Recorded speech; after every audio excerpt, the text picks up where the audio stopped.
Hello, everyone. So today joining me is Dean of an Undergraduate Program, Mr. Sam Askey from University of London, and Mr. Saad Wasim, who's a regional advisor to University of London in the South Asia region. So today we'll be welcoming them and we'll be discussing about the LLB program in Pakistan. So welcome to the show. Thank you. So I would like to start with Mr. Samansky. So Dean Samansky, can you tell us about your journey with University of London and how long you have been supporting the laws market globally, and especially the market in Pakistan? Well, I've been around a long time, but you can probably tell this from the white hair on my beard and the fact I have no hair. So these are clues.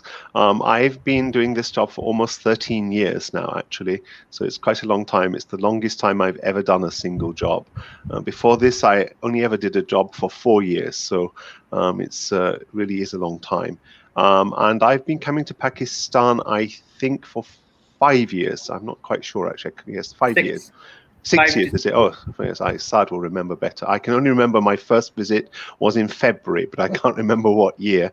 And I can remember that I think I came to Lahore first, actually. But I went to Islamabad a month later, so I've been around things. So I've been to the big markets in Pakistan, to Islamabad, to Lahore, to Karachi. I've also visited Multan twice, I think. And I've been to the Murray Hills once. So I've seen a bit of Pakistan, not all. And of course, I've driven from Lahore to Islamabad on the motorway, and actually once on the old road, unfortunately. So basically, you have seen as much Pakistan as any other person. Well, I don't want to make any such claims. I'm very sad that due to the COVID, I was going to go on holiday in Pakistan later in the year to the northern part, so in next month. So I'm very sad that I'm not going now. But there we are. All of us make some sacrifices, and that's a small sacrifice really compared to what other people have to make. Yes, so I've been there. Sorry, that's not a very long-winded, not a very long answer to your first question. I've been here for 13 years, and for the 6 colleges, I'm actually an alumni of 3 of the colleges, bizarrely. I'm an alumni of King's, where I did my undergrad law. I'm also an alumni of LSE and UCL, where I did my postgrad law. So I'm of the 6 colleges, I'm an alumni of 3 of them. All right, great. And so, can you tell us more about the LLB, the laws market worldwide, and also in Pakistan? Yes, Pakistan is now our biggest market. It became the biggest market for the LLB about 2 years ago. Before that, Malaysia was the biggest market.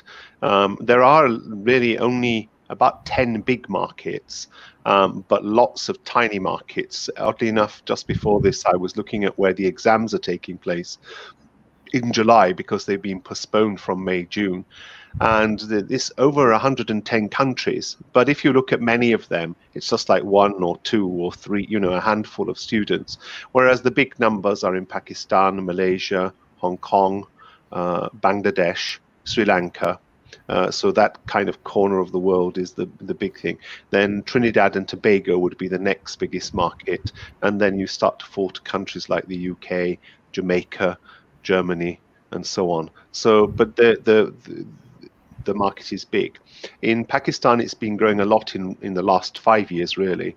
And there are a lot of centers in Islamabad has the largest number of centers, but not the largest number of students. Lahore has the largest number of students, strangely enough, even though it's not the largest city. And Karachi has the smallest number of students and the smallest number of institutions. So it's things, but Lahore is growing in terms of institutions.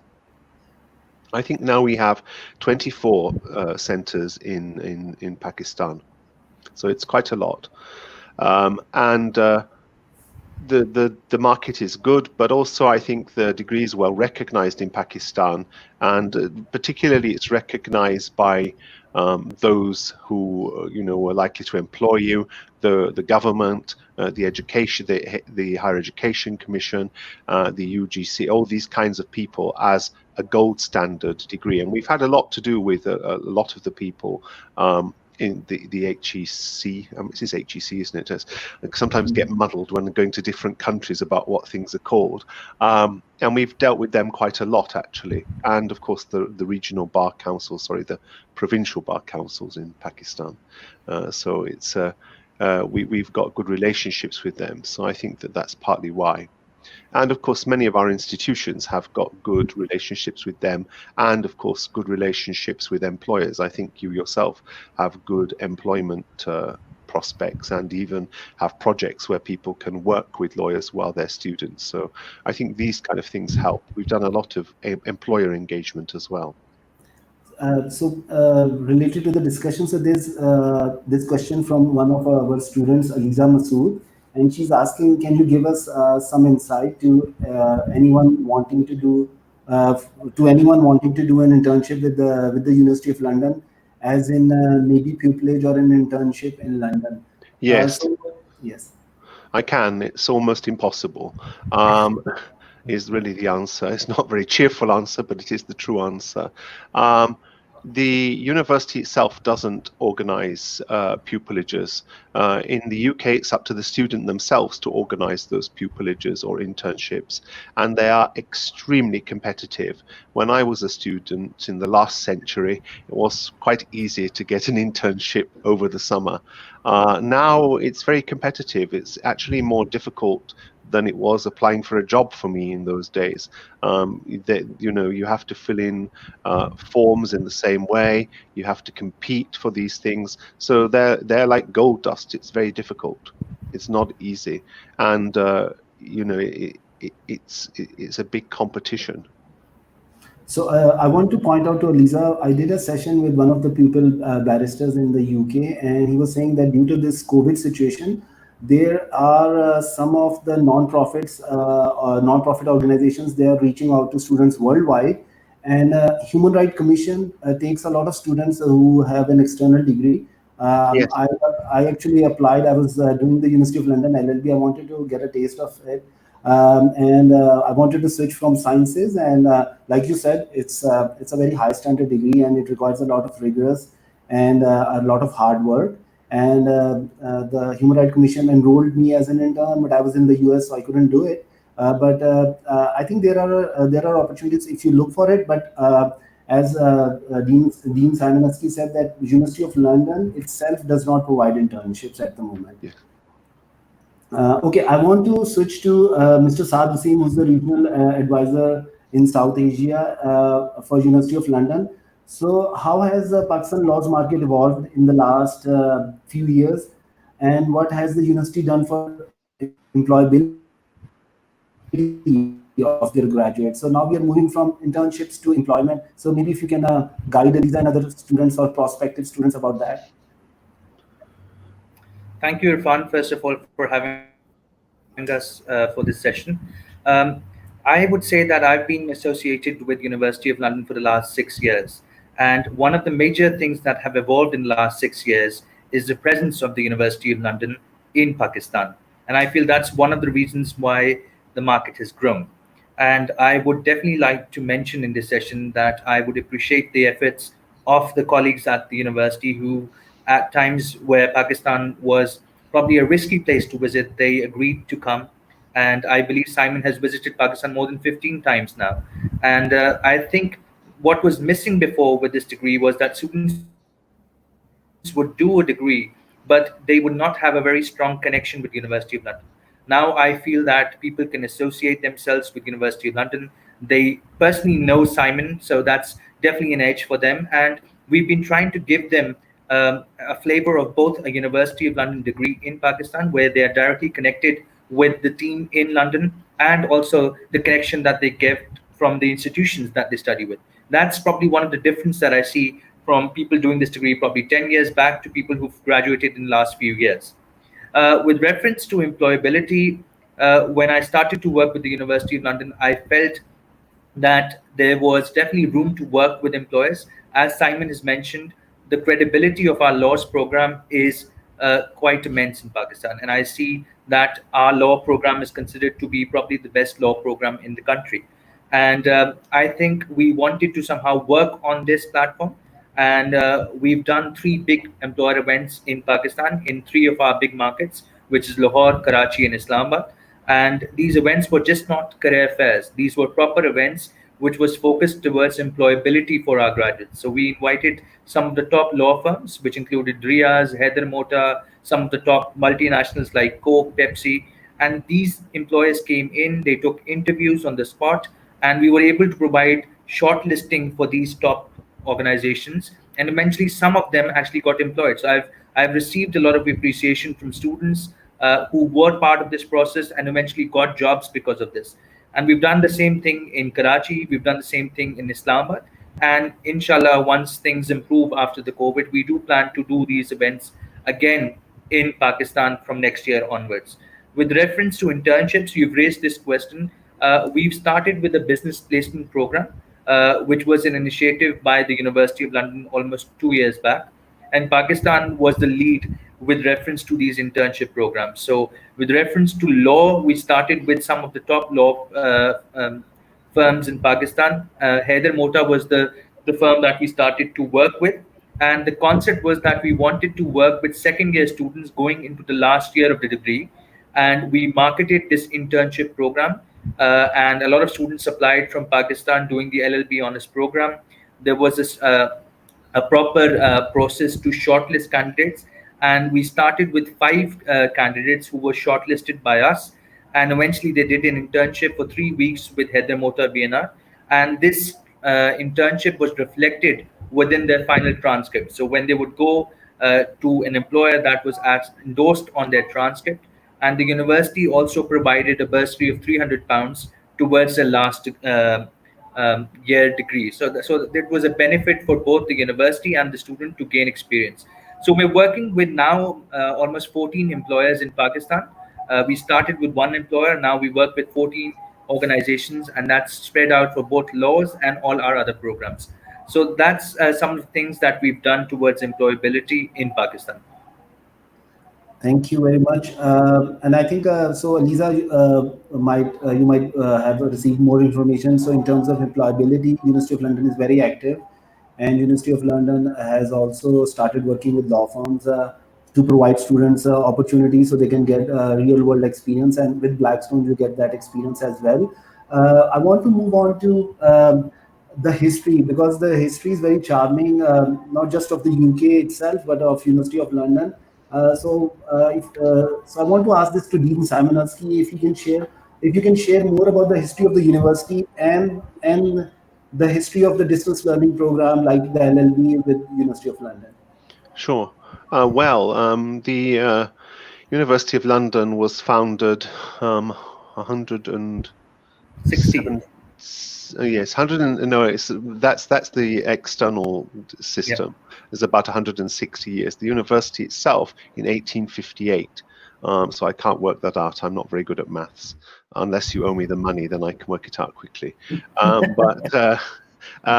So it's a 19th century university. It's really the third English university. At that time, there were very few universities, only Oxford and Cambridge. And it was the first university in the UK and in England to be founded on non-religious grounds. So it was the first university that didn't require you to subscribe to being a member of the Church of England at that time. University College was the first secular university, and the university was also the first university to grant degrees to women. That was more than 150 years ago. So the university was founded really on principles of equality, which it really still tries to maintain today.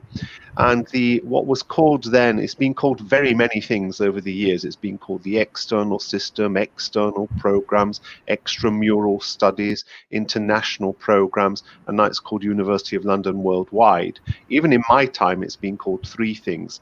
It was called external programs, program when I arrived, and then a month after I arrived, it was changed to external system. Then it changed to international programs, and very recently, I think a year and a half ago, it changed to worldwide. Hopefully it won't change again before I leave, but you never know with these names. I guess they're trying to kind of capture some meaning, but it is very difficult to capture some meaning about what the thing is. And basically, oddly enough, although the university was set up on these principles of non-discrimination and equality in terms of grounds of gender and race and religion, in a sense, what was now the University of London Worldwide was really an invention of colonialism, in the sense that the university was also the first university that did not require you to attend the campus to get a degree. And really, this was set up for colonial civil servants, all these civil servants around the world in what was then, the British Empire. There was a way of them getting a degree. And it's kind of funny, really, how it's a complete turnabout, is that this kind of colonial empire system is now, of course, used by people where empires have disappeared and colonialists have gone, but it's kind of become a new thing where people who don't live in the UK, who live elsewhere, or sometimes live in the UK and sometimes don't, can study any way they want for a University of London degree. So although it's not really an online degree even today, it was the first distance learning degree more than a century and a half ago, and of course has been offering these distance learning programs for all that time. And what's interesting about it is, of course, is that you're getting a degree which is to the same standard as the students who attend the campuses in the UK. Now, of course, when originally it was much more aligned to what the students did on campus than it is today, because campus experience has changed a lot. And of course, the program has changed a lot too, but not quite so quickly as the campus experience. And that's because the strange thing is that on the one hand, people are doing a University of London degree, and we, of course, the university, provide certain things for them to do the degree, but actually the majority of them go to the local teaching institution like yours, almost 80% in total, but in Pakistan, probably about 95% of students go to a teaching institution. So actually, it's actually changed over time, and we've only recognized teaching institutions for about 9 years. Before that, we wouldn't have anything to do with them. Nowadays, we have these recognized teaching centers, which the university says these are things that you might want to do. And so that too has changed, that there's a kind of local flavor to the University of London degree provided through the teaching centers. So I'm getting a few questions here. So one of the question is again from Aliza. She's asking, is the University of London associated with any law firms in Pakistan? So maybe if you can answer that. We're not associated with any in any formal sense, but we've had placements come through, and Saad will be able to tell you the ones that we've dealt with. I can remember Hayder Mutta, but I can't remember. I could talk about this. So we work with this placement program with a number of employers. If you're talking about law firms, we are working very closely with Hayder Mutta BNR. We're working very closely with Riyadh or Dignam. We're working with Khalid Anwar & Co. in Karachi. So I think we're working with some of the top law firms in Pakistan. We're also working with some of the top multinationals like Coca-Cola, Pepsi, Nestle. So these are some of the organizations we work with for our placement program. Students which are doing our degree, once they go in the second year of the program, they would definitely get an email from one of our colleagues from London, which will have the process of applying for these internship programs. And students can apply to as many placement programs as they wish. So they can apply to a number of employers, and they will be shortlisted accordingly.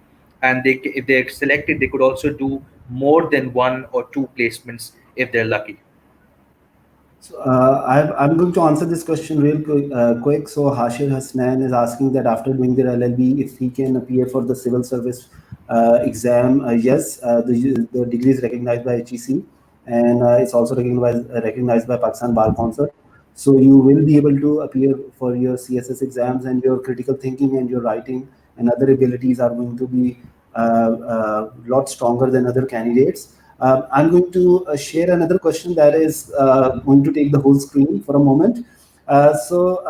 Something about the laws and its diverse scope in different is different from country to country. UL education is much enriched and competent as compared to other institutions. Can you please guide the ongoing growth of bifurcated branch of law in which students should pay focus to? So I think what he's trying to ask is that the law itself is becoming very diverse. So how does University of London take into account the diversity of the law in their undergraduate program? Yeah, I mean, he's quite right. I mean, law has grown and grown throughout the world. If you think back, nowadays we have a topic called employment law. When I was a student, no such topic existed. No such subject existed. Employment law was, and still is really, a branch of contract law. You need to know about contracts to know about employment law. It also involves some criminal law. It also involves some tort law, and really that's about it. But of course, in different countries in that time, some acts have come in directly dealing with employment. And although they deal with that in those ways, really a lot of them build on the common law of tort and contract, really. Those are the biggest areas in employment law. For example, a duty to look after your employees, I beg your pardon. Now that was already enshrined in tort law as a duty of care towards your employees long before any parliament dreamt up an act dealing with it. The common law had already dealt with that. So he's entirely right. There has been a great expansion of law in the world, if you think about it through international treaties like environmental law and things there too.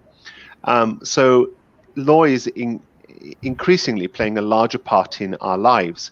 That's for very complex reasons, but I think one of the biggest reasons is that as communities and as societies have become more diverse, so they have less in common, and so law has had to play a part to kind of hold them together. So law kind of does all kinds of things which, our ancestors would have been very surprised that law gets involved in. They would have thought it wasn't a legal matter, but really was a social matter that would have been sorted out by people generally talking together because they lived in smaller communities and the rules are much clearer. But of course now that's not quite the same for most of the world, and even in the developing world that's changing. So I think that absolutely true. Law is expanding. Which bit should you kind of start to kind of look at? Well, really, I think the answer is the bit that interests you. On the whole, in life, my experience has been that you tend to do more if the thing interests you. If it doesn't interest you, it's quite hard work. And you see this over and over again where somebody says, oh, that's easy. It's often easy because they're interested in it. They want to do it. They've looked into it. They don't actually realize how much work they're doing to do it because actually their interest compels their activity.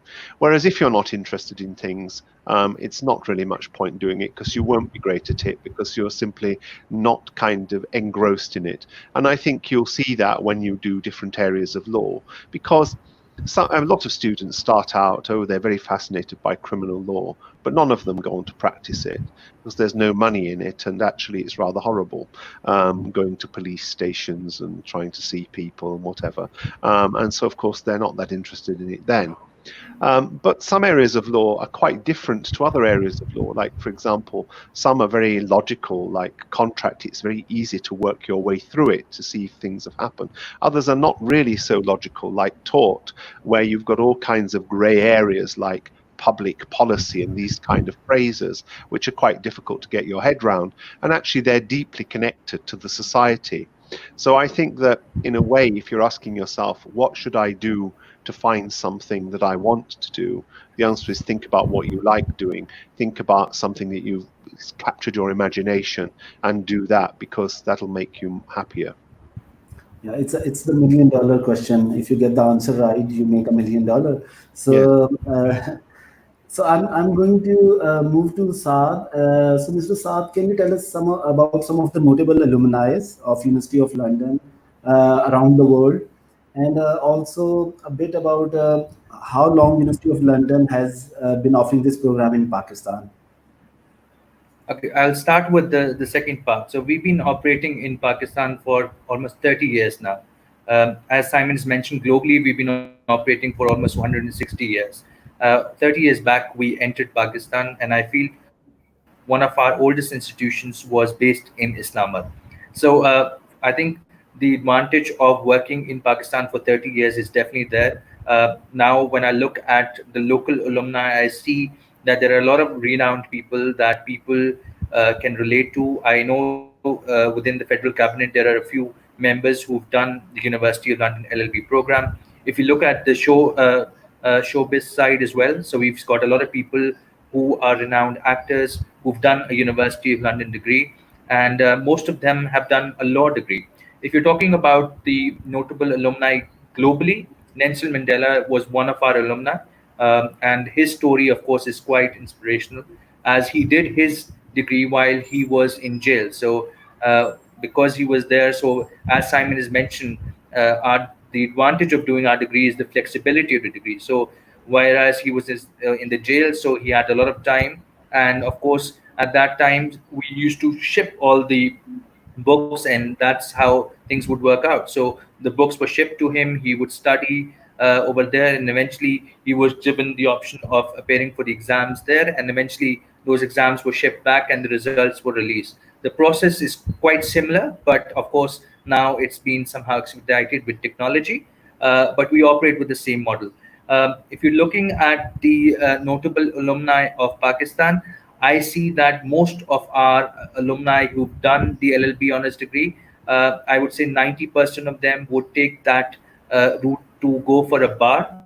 As you probably know that the word barristership has a lot of prestige in Pakistan, and eventually most of them would probably go and complete their bar right after the degree, or probably work for I would say probably for 1 or 2 years, and eventually go for the bar. Of course, the second option for them is to probably go for the LLM, and those who are I would say inclined towards the academic side, I've seen them to go towards the LLM side and eventually come back and to probably start towards the academic side. I've also seen the question that was raised probably 5-10 minutes back was quite relevant. I've also seen a lot of people going towards the civil servant service side as well, and I've had a chance to meet a number of people who've gone into the police service or probably gone into the district management group who've done the law degree. So that's also a route taken by a lot of people who've done their LLM or completed the bar and eventually gone towards that side. I'm getting a few questions. And I'm not surprised. Some of the questions are about exams. But the first question is not what I was expecting. So a student is asking, can students give UL exams in the UK? Yes, very easily. You can give Uh, your exams in actually most countries in the world, even today. Not today in the current pandemic, but Yeah. normally outside, current circumstances accepted. Yes, I mean there are exam centers around the world that you can do it. So yes, you can give exams there. I have another question from one of our student, Shaza Kaleem, and the question was also asked by Lisa as well in the comment section, and they're asking that what if someone gets the COVID and does not recover before the online exams, and they are unable to take the exams due to their illness? Yes, well, the answer to that really is the same as exams normally. I mean, every year we have people who are ill before exams. When you have this many students, I think we have something like 39,000 exam entries for July. And inevitably, even in normal circumstances, some people will be ill, and they don't sit the exams. If you're not fit to sit the exam, then don't sit it and wait for the next opportunity, which will be in October. But that's what happens in normal times, and that's what would happen now. So Aliza had asked the question, can we ask questions regarding online exams? And then he Yes, I'll hasn't do my asked. best to answer them. Yeah, Although but he hasn't asked I'm any very question. tired of it. I've been living this for 3 months, but I'll do my best. Okay, I'm going to ask you a different question. So this Okay. is from Mia Ali Zaid Baksh. So he's asking about the experience of learning within campus. So he's saying, what could we do to substitute the campus interaction we might experience at University of London or a external college in the UK Yes. while studying in Pakistan? Yes. Well, of course, university experiences vary a lot in the UK. Actually, most universities in central London don't have very impressive campuses because they're crammed into tight spaces. So, they don't have green spaces that belong to them. They tend to be around.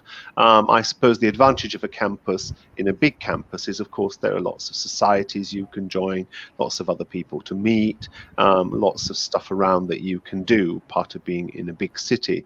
And I suppose also the difference is that you are going somewhere where you weren't born, where you don't live, and perhaps more importantly, when you're young, where your parents don't live. But that's that's not always the possible when you're going in your home country. So I think that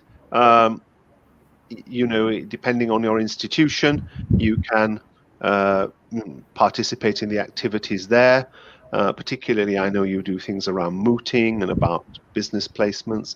I suppose inevitably sports societies and those kinds of things are going to be on a smaller scale, but that's the up and down of it. Is that if you go to a small institution, you're not going to get the same experience as you do in a big institution, but you might not like the big institution either. I mean, every year people say to me, "Oh, I'm thinking of transferring to the UK, to this university to do this," and I say, "Well, don't think you'll get the same experience that you get here, where tutors give you their phone number and you can call them up and ask questions. You're not going to get the phone number of any tutor in the UK ever, and you're never going to be able to phone them. In fact, it would be regarded as harassment probably here. So you're going to get the tutor putting a notice outside the door saying they have an office hour twice a week for an hour, and you can have a 10-minute appointment, and that's your lot. You're also going to get much less teaching than you experience in small institutions in Pakistan and countries like that. You're going to get, say, maybe a lecture of 1 hour per topic per week and a tutorial. And if you haven't prepared for the tutorial, well, nobody's going to tell you the stuff again. They're going to say, well, that's your job. You're not 5 years old, you're 20 years old or whatever, and you're meant to prepare. So a lot of students who do come to the UK get quite a culture shock, because in our system, going to university is you're on your own. You're a grown-up, you're not a child anymore, and it's up to you. And nobody's going to help you. You're going to get some input, but nothing like the level of input you'll get from an institution. So I think that it's easy to think you're missing out on things, and no doubt you are in some ways, but it's also, you shouldn't forget that you are getting a lot of stuff that you would not get if you were going to an institution.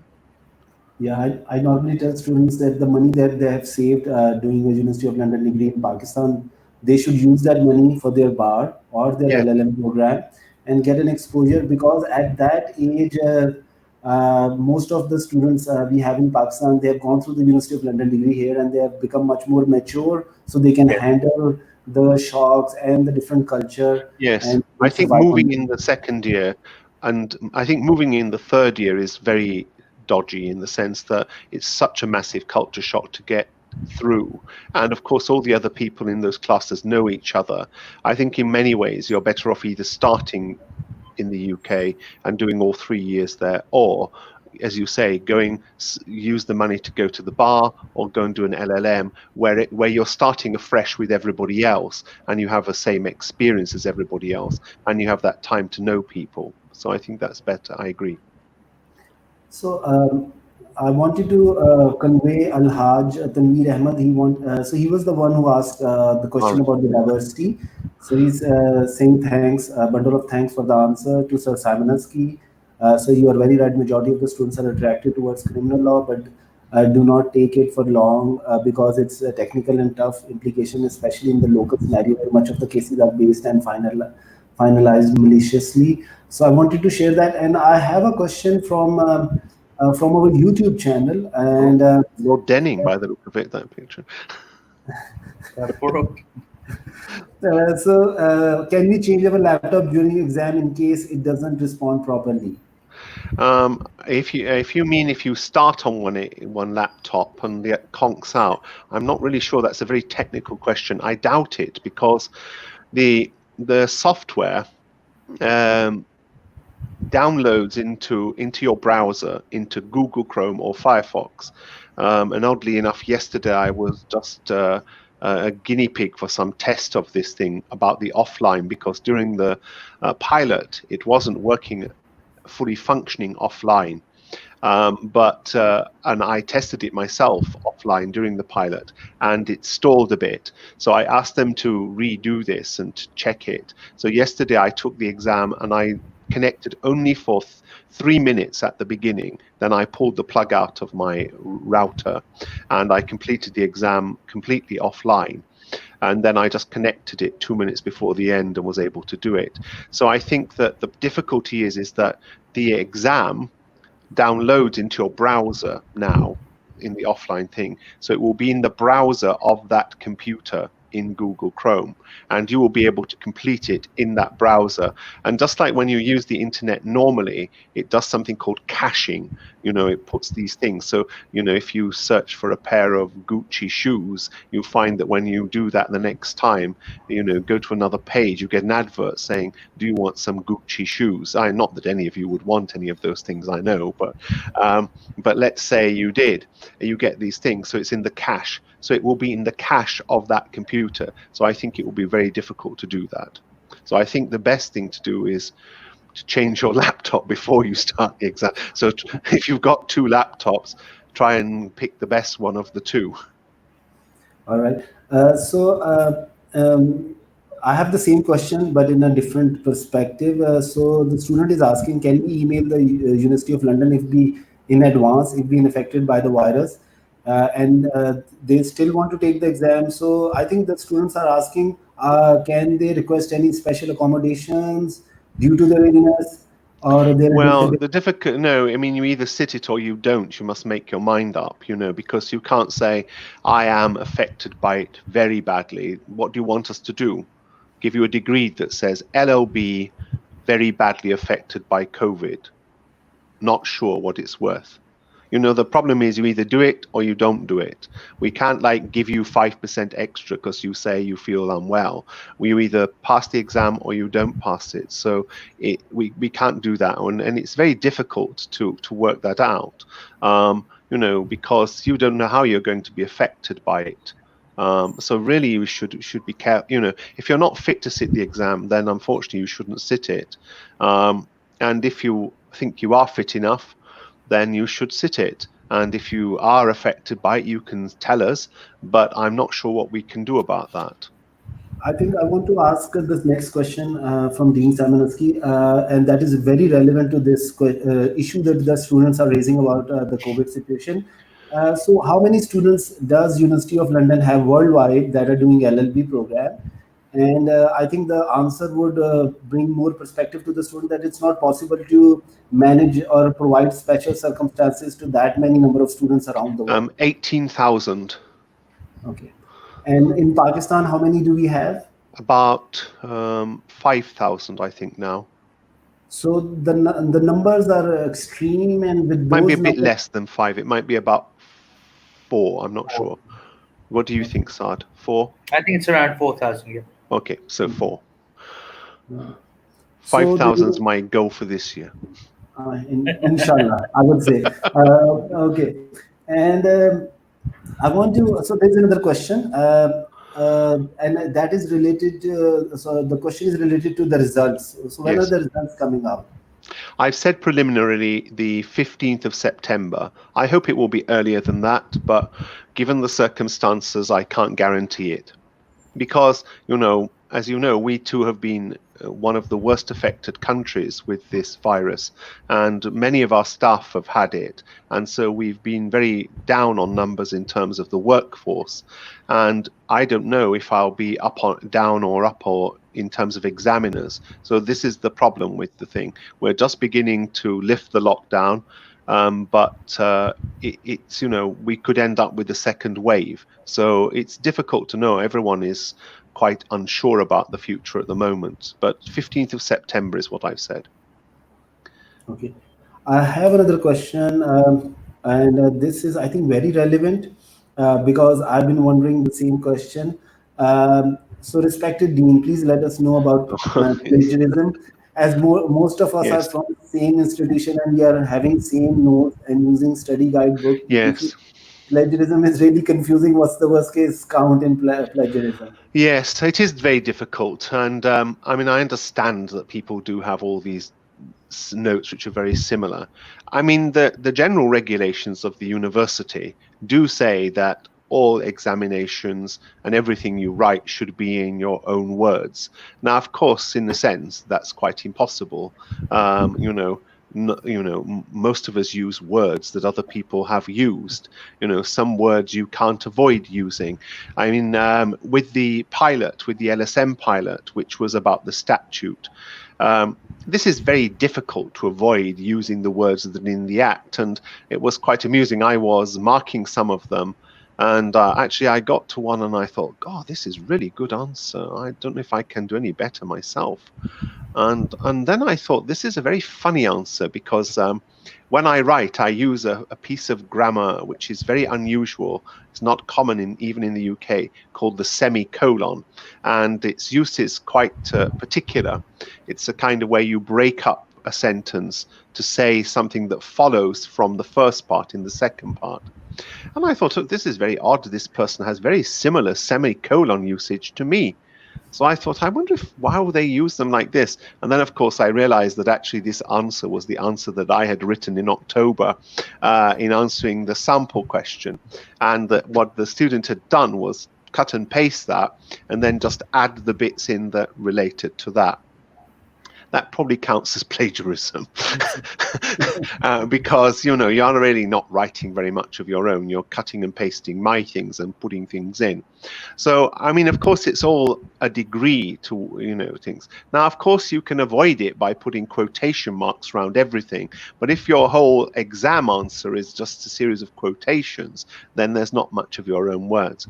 So I suggest really if I were doing it, oddly enough, I found my file I've only ever sat one open book exam in my life, and I found the file that I used for it. It was a taught exam, and I still got the plans inside it. Now, I was going to share it with the students, but I was worried they'll just copy my plans from that.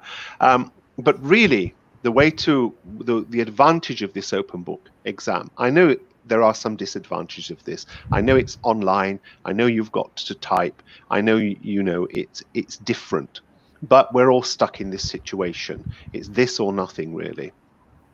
And, on the other hand, you have only got to do 2 questions. You have got 2.5 hours to type it. You've got a lot of time. You can, in many subject areas like LSM, tort and criminal law, you can cut down the stuff that you're revising. You can really focus it. But I think what you've got to do is, if you've got all these notes, you've got to change these notes to make them a bit different from everybody else's. And so, you've got to kind of look at them and think about some of these paragraphs that you might use and just change them a bit so they're not quite the same as everybody else's. You've got to kind of give some thought to that and, look at other things, but just rewrite them a little and, move them about a bit so that you're not doing that. You've got to think about how you're going to avoid it. Because don't just type out of the book and don't type everything out that's in the guide, but try to use bits of it to think about how you can rephrase it. So in some senses, it's good preparation for an exam, to be honest, because you're familiarizing yourself with the material by rewriting it.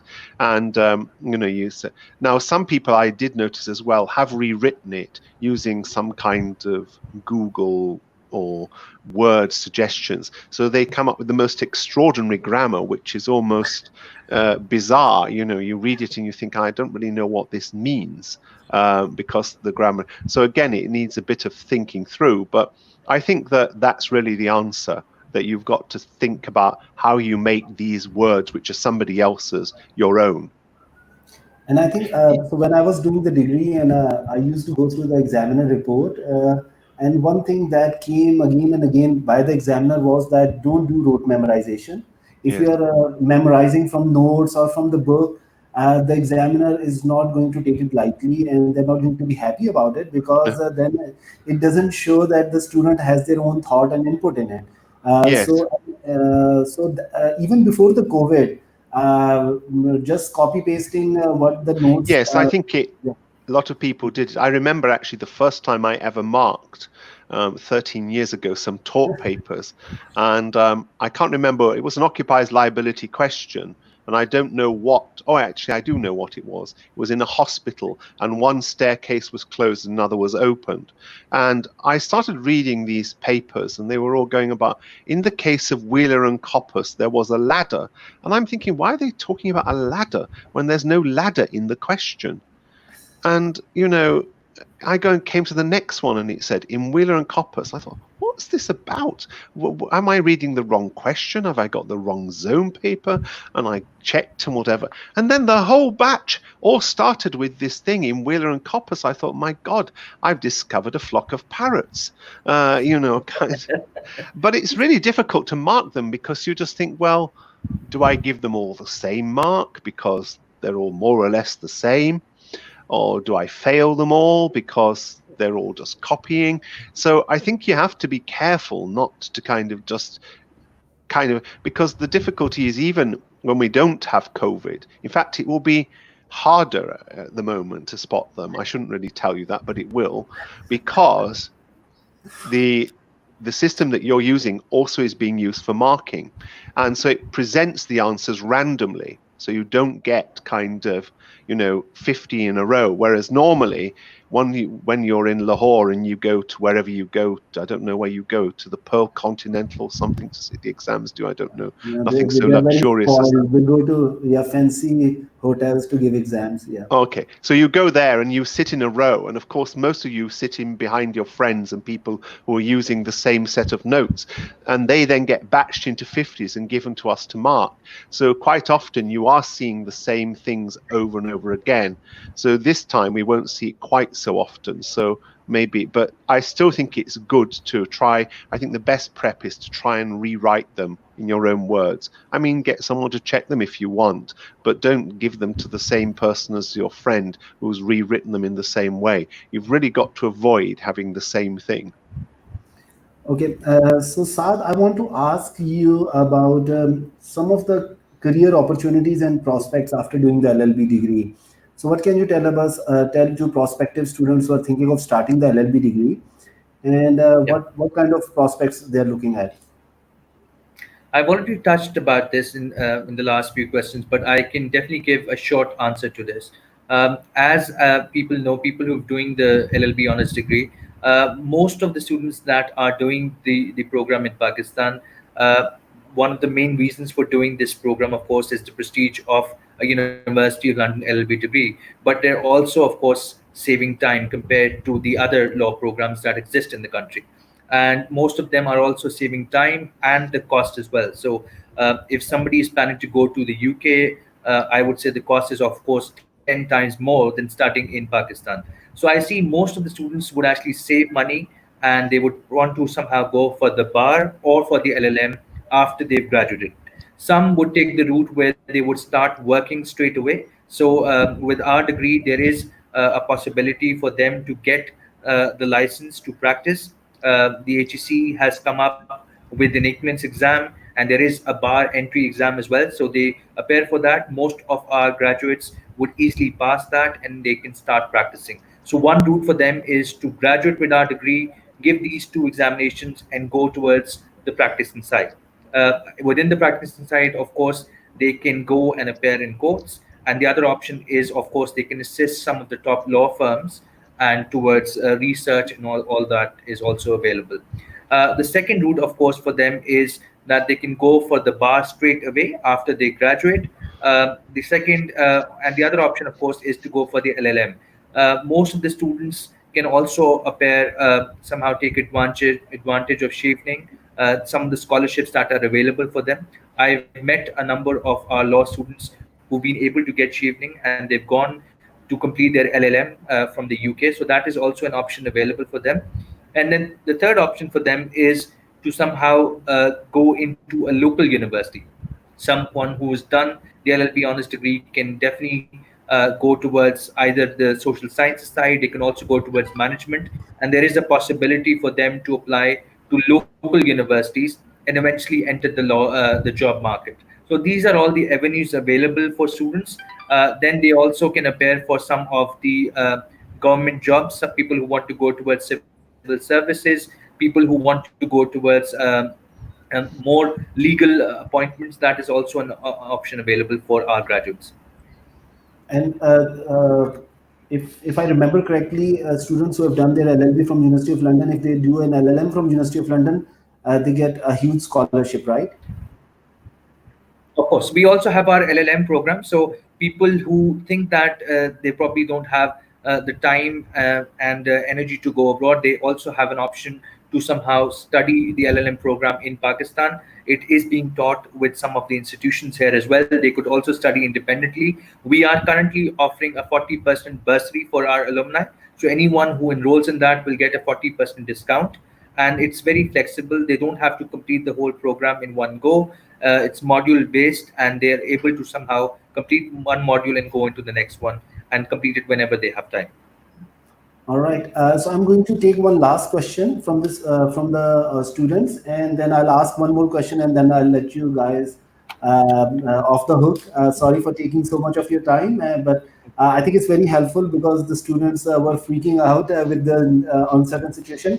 So I'm going to answer the question, and maybe I would like you to build on that question. Most of my peers are planning to write from set answers, which is inherent injustice towards those who are really putting in the effort. So how would the university will undermine such attempts? So Mia Alizeb, I would say that the injustice the students are doing them to themselves, because if they are writing from set answers, they are setting themselves for failure in the future and even for the exams, because the examiner is going to see that the answer is not coherent and it does not really reflect the question that was being asked. So they're going to get a very low mark or they might fail. And people who write their own answers, it's difficult to prepare and write your own answer, but at the end you get comparatively you get good grades if you answer the question appropriately. But I'll let Simon and Saad elaborate further on that. Yes, I think inevitably anyone who uses a pre-prepared answer can never answer the question well enough to get a really good mark. That's the problem. And the real reason for that is they don't know enough. They really don't know what to do with the material. I always think of, I mean, actually, I don't really know very much. I've never known very much. I've never worried about knowing very much. Sometimes students ask me about cases and I think, oh, I don't really know that case. And then I realize I don't need to know that case. It's not that important. It's some minor case, which actually is not the leading case. It's not the Court of Appeal case. It's not the House of Lords case or Supreme Court case.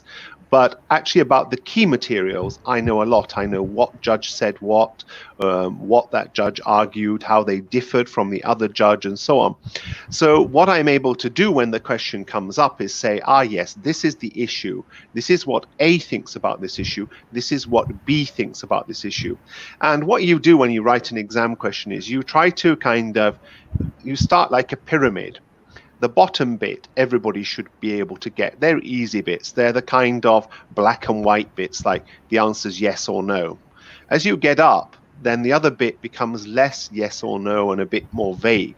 The top issues are very vague indeed.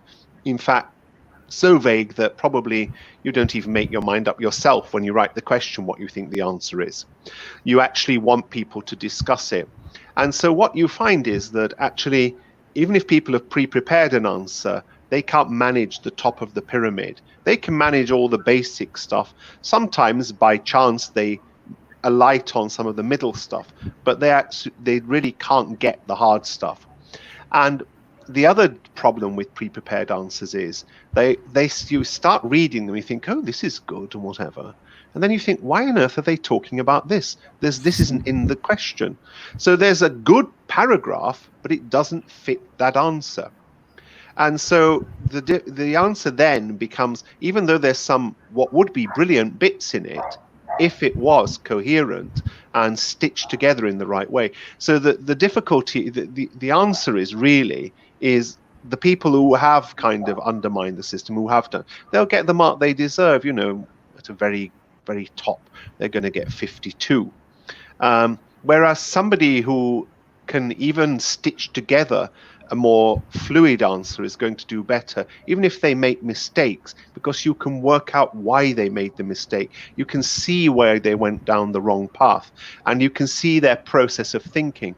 So you give much more credit for that. So I wouldn't worry about that. I don't think that these people aren't going to come out with firsts. You know, they're not going to kind of suddenly kind of, you know, wipe the floor with you, because the trouble is they can't spot it. They're going to be like those people who took my answer to the LSM question and then added bits in. But they do like really things like leave Adam in, you know, who was in the question in October. So then you spot it, you know, or they leave something in, or they can't quite work. And of course, because they're nervous, because they don't know anything, they tend to kind of think that, oh, just write more.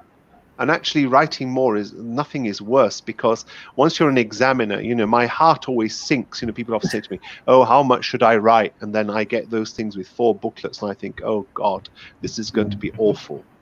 And, you know, 99% of the time it is, you know, because these people have got time to write stuff because they don't know anything. So they don't think about the question. They just write and write and write and write and write and write. And sometimes they repeat what they said earlier on in the question, in the answer. And, you know, of course, this is very difficult to wade your way through, and not very pleasing. So I don't think you should worry about that over much. You know, it's not like they've got time to, I mean, that's the reason we've timed the exams. It's not like they've got time to do much. And also that's why we've overrun the exams. So it's not actually, it's actually going to be even more difficult to cheat, as people have done through these WhatsApp groups, because actually the people in the UK will be sitting the exam at the same time as the people in Pakistan, because in the UK it will be at 10 a.m. and in Pakistan it will be at 2:30. So I was just looking at the table to see how this will happen. So I think that I wouldn't worry about it. You can normally spot a good answer very easily. Yeah, I want to add, my shortest answer that I wrote was for Islamic law, and that's the only distinction that I have in my LLB program with University of London. And all the other papers that I've failed merely got me like 50s or 40s. And I think when I was doing the London degree, I was also working full time, so it was very difficult to manage time. But students, if they have worked hard, because set answers are only going to get you maximum a third or a lower second division, which is going to create a lot of difficulty getting admission into the bar program and with a good university for the LLM program. So hard work always pays off, even if you don't see it right now. So my last question is kind of similar to the question that the student is asking. So I'm going to read her question, and I'm also going to add my question in that. So she wants you to draw a comparison about an external program like University of London degree here in Pakistan and a UK a degree of LLB from in the UK. And when you are drawing the comparison, can you also talk a little bit about the cost as well? Okay. Well, I think actually, is it worth as much? I think actually it's worth more. It's regarded as a tough degree, even by people who go to those institutions. Like, I have had students who just missed a first, let's say, you know, got a very good 2-1, and I've been able to get them into Cambridge to do an LLM. Wow. So, you know, I think whereas from other universities in the UK, it would be very difficult to get in without a first. To get into Oxford, you normally have to have a first, but that's the most difficult program to get into in the whole of the UK. The BCL, which is really equivalent to the LLM. If you get even a low 2-1 with us, you know, a scrape 2-1, you'll be able to go to probably any other UK university other than Oxford or Cambridge to do an LLM.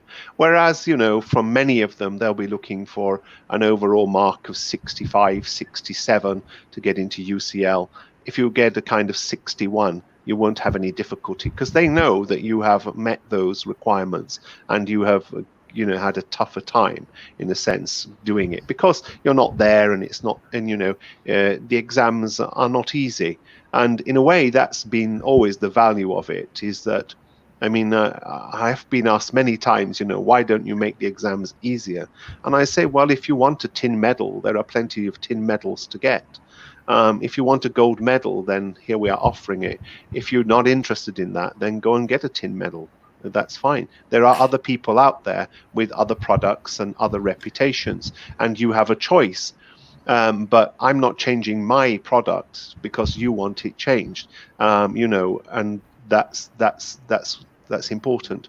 The cost, again, is great value. It might not be in Pakistani rupees, and you might say it's very expensive, but in UK terms, it's next to nothing, really.